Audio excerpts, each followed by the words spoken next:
And so it begins. Today we're going to be replacing the rear drive shaft bellows on the GT3. So I already got it up in the air, got everything set up on those jack points. And so it took me a while to find the service manual for this car because Porsche doesn't offer a service manual to the public, so you basically have to be a Porsche dealership or a mechanic or know somehow to get it. So shout out to Renlist because I reached out to them on one of the members on the forum. He had a Google Drive link, got the service manual for this car, almost 8,300 page service manual for this car. So I was super thankful. I did not want to have to take this into Porsche myself. Glad that I could just do it.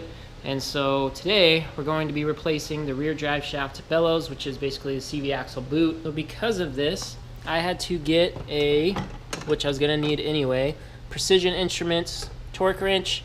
This one comes with a breaker bar, which I currently have on. This is a 3/4 inch, definitely heavy duty. This is good between 200 and 600 foot-pounds of torque, which is definitely something that you need for this car. So these wheels get torqued at 444 foot-pounds. I went and looked at the service manual. So definitely needed to get that torque wrench for that. The other one I had maybe went to 180 foot-pounds of torque, so needed this heavy-duty one. Also, if you haven't seen my last video, this is where you go check it out so you can get the socket that goes on here. Also, you're going to have this tool right here to remove this cover for the GT3 logo on there. And so now that we got the car jacked up, we're going to remove the rear wheel. So we're going to start out by using this, place it in there, and we're going to end up popping off this cap. We're going to put the socket on there, and then we're going to end up taking the wheel off. Something super critical to these wheels is you never want to torque these while they're on the ground. So you want to do everything up in the air, get that real torque, and you want to make sure that your torque wrench is very parallel to the wheel, so that way you're not going sideways in any ways, and trying to get that as precise of a torque as you possibly can. Alright everybody, so quick update. So got the wheel center, the center lock nut off. I also got the axle nut off. I have trailing arm here, trailing arm here, trailing arm down here, coil over here, and I removed the bolts for all of these. So I removed this trailing arm bolt, that coil over bolt, this trailing arm, and it moves. I'm just having trouble getting the drive shaft out still. So this bolt right here, holding this trailing arm, I want to keep that connected so the whole assembly doesn't fall. And then I got this one here. So everything else is pretty much out. So right now I'm able to move this, but I can't get the drive shaft out. I have used a piece of wood and tried to knock on that to get that out, and it's pretty firm in there. Also looking in on the other side, hitting the knuckle, trying to push this whole assembly out towards me, and it's just kind of in there. So yeah, trying to figure out how to get that out. Another thing that's challenging with this too is it's on the rear, and the rears don't really move like the front of the steering rack. So on the front you could just turn the whole steering rack, usually the drive shaft just falls out. So on the rear there's not much play in there. This is my first time ever working on a Porsche on the GT3, so I don't really, to be honest, know what I'm doing. I know what I'm doing, but I don't know what I'm doing, if that makes sense. I know I need to get the drive shaft out. I know it's leaking. I'm right there. I just don't know what else I need to do to disassemble it to get that out. So I'm going to keep working at it, but I want to give you a quick update on where I am at. Alright everyone, so back at it. We are currently at day 2 of this project. It took me a really long time to try and figure out how to get these drive shafts out. If you look at the service manual, it tells you to use a special tool.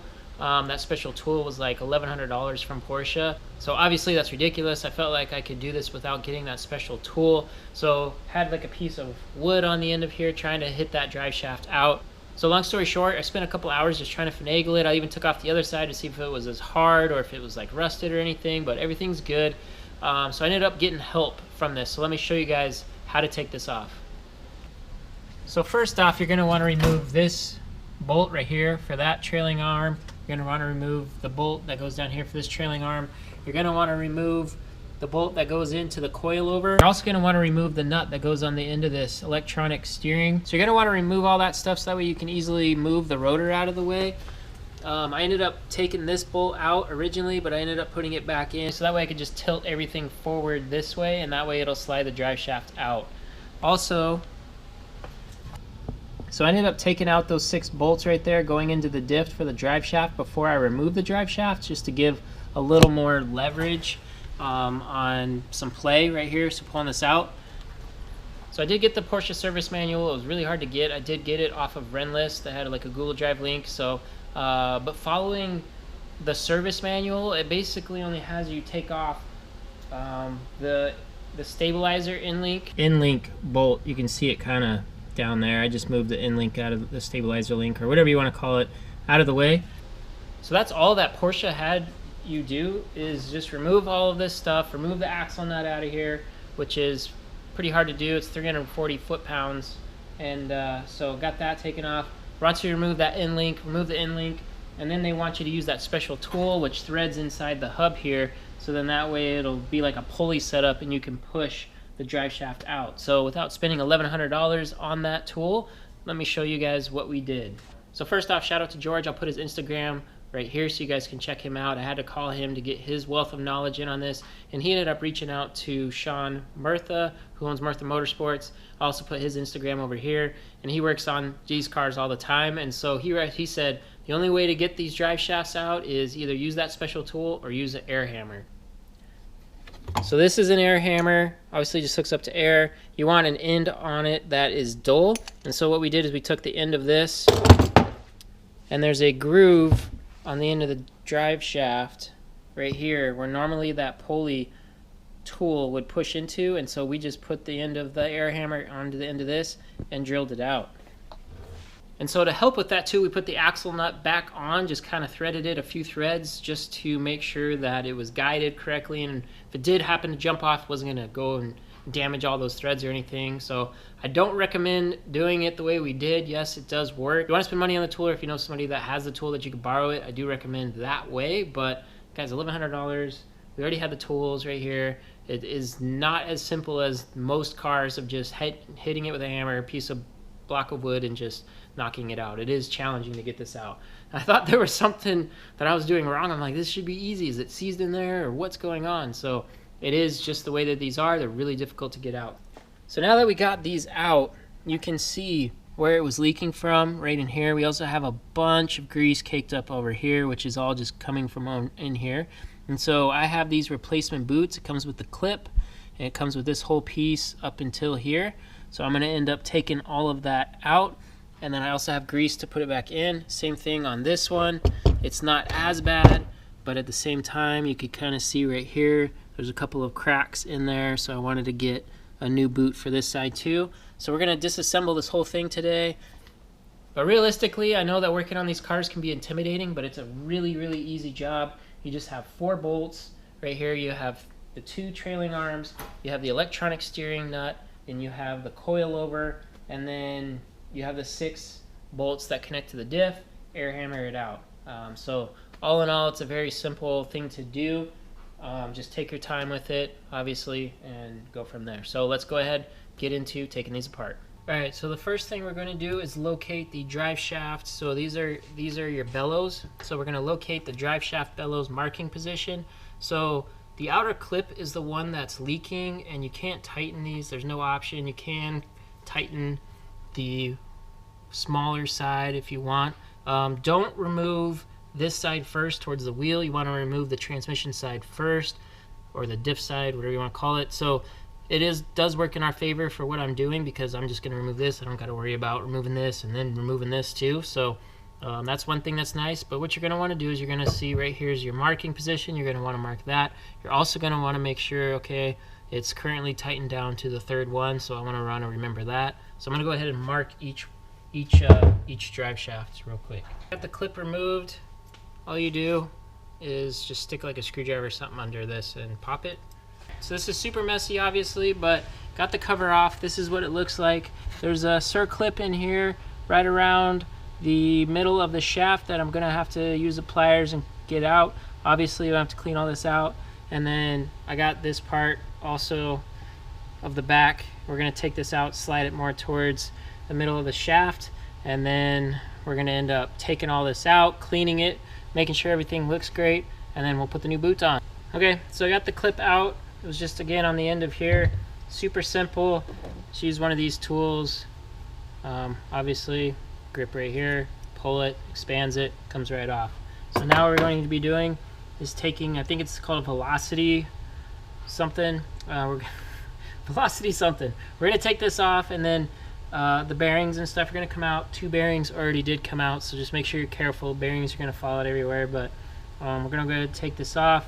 And it is going to matter how this is kind of put back together. It does only go one way, I'm pretty sure, to be able to rotate this around like this, right? You're able to, the drive shaft's able to rotate around. The bearings are in there incorrectly. It's just going to be fixed, and it's not going to float and kind of move around those bearings. So as you can see, I got it off. I'll go ahead and put this back in the press for now. This piece right here, it slides onto the end of this, and that circlip goes on the end there. So yeah, so this is all one piece. So I'm going to go ahead and I'm going to clean all this stuff up. We got my bearings over here. We got the velocity joint here. We got the end cap.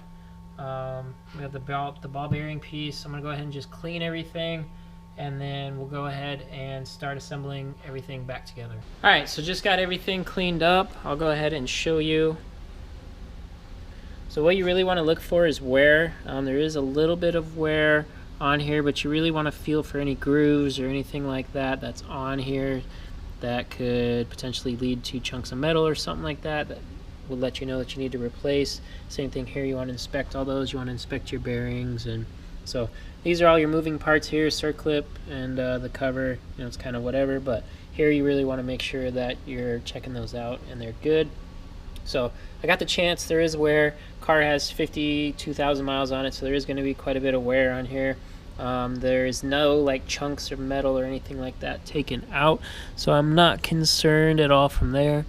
So go ahead now that it's cleaned up, and we'll get the new boot. We'll get all this put back together, grease it up, and put the new boot on. Alright, so I just wanted to show you guys I got the new boot on. In case you want to know what part number it is, so it's 997-332-95500. That's the part number. Make sure that you get the clip, so you can get a new clip on here. That one's kind of hard to salvage once you take it off. And then the grease, this is the grease that you want to get. So 000-043-305-85. 1 tube for each boot. This stuff's not cheap. It's 20 bucks a tube. So those are your part numbers. So got this first one pretty much done. I'll go ahead and show you guys and talk you through it. So what you want to do is this right here is flat. So you want to make sure that this is facing out. Also, you have this ridge right here. You want that to be facing out. And then you want these grooves. So you have large, short, large, short, large, short, large, short, all the way around. That's how you want to put these in. So take the velocity joint off, and then take this housing off, and then put all of it together on down here, and then that way you can put the whole assembly back on here. Tap it on, got your circlip back on. I went ahead and got the boot all the way down, got the clip right here. So what I'm going to do is I'm going to put grease in all of here, lube that up, and then go ahead and tighten this up, and then put the cap back on. Alright everyone, so it is the next day. Good news is we got the whole car buttoned up, put back together for the most part. I just got to torque down the axle nut and the wheel. So I just want to walk you through real quick everything that I did. So all of this is put back together.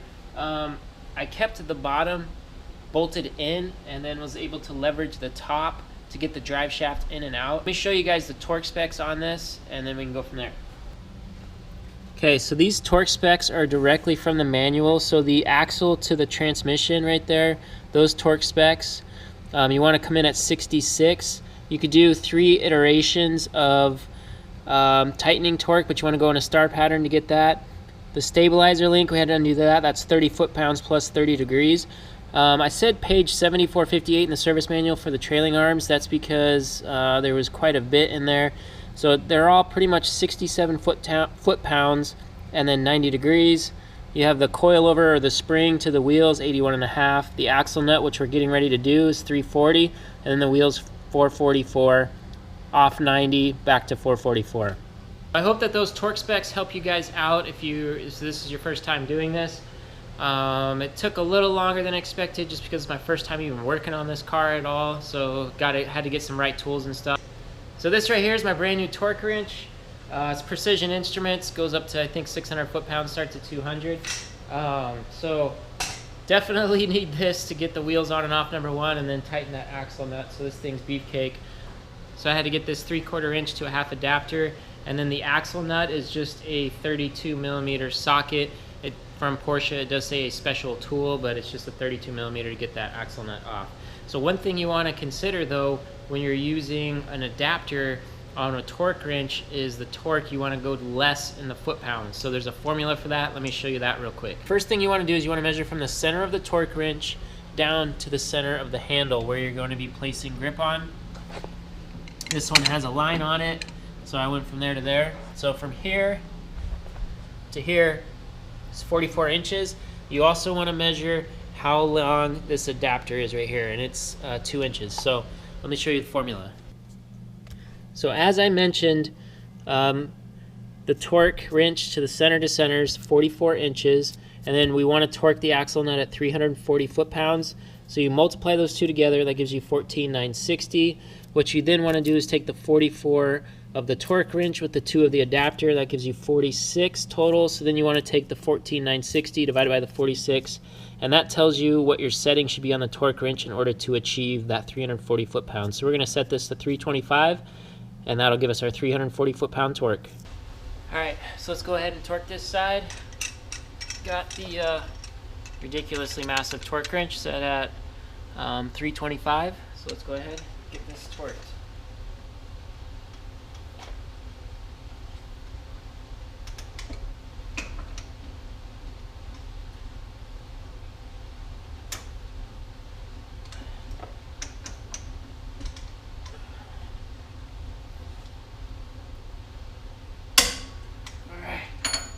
Got it torqued.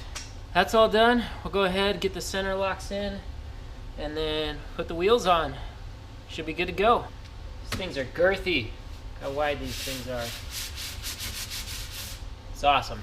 One thing that I want to do is make sure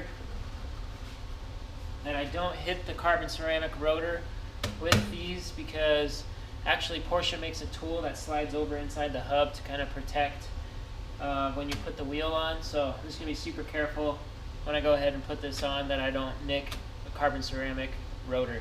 So set the torque wrench to 444. Torque to 444, back off 90, back to 444. Okay.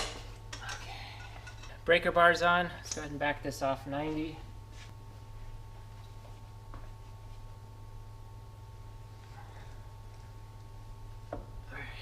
Okay, so we got one wheel done. I'm gonna go ahead and clean up that because I got some grease kind of all over it. All right, everybody, car is finally done. Got it down off the jack stands and all that, so let's go ahead and get right into it and fire it right up.